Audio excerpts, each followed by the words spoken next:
করে চিংড়ি মাছের পুর দিয়ে ভরবো। এই জন্য সব করে পটলগুলো ইয়েগুলো বার করে নিচ্ছি, পটলের দানাগুলো। এটা চিংড়ি মাছের পুর করবো, পুর করে ফেলবো। এইগুলো ফেলবো না, এটা চিংড়ি মাছের ভেতরে বেটেই দিয়ে দেবো।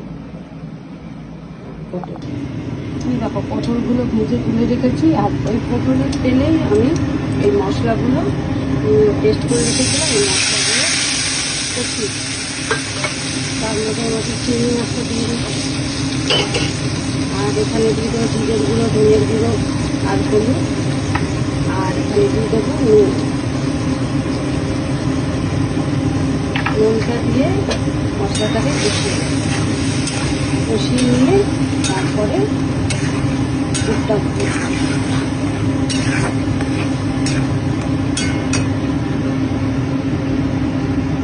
পটলের পুরটা হয়ে গেছে, রেডি হয়ে গেছে। এবার পটলের পুরটা ভরবো।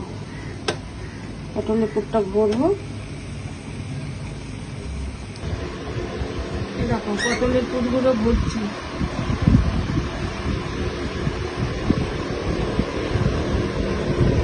পটলের পুরটা ভরছি। পটলের পুরে দেখো হবে চিংড়ি মাছ দিয়ে পটলের পুর। এবার এই ময়দাটা দিয়ে মুখটা দিয়ে দেবো। এক এক করে এগুলো সব মোড়া হবে আর ভাজা হবে।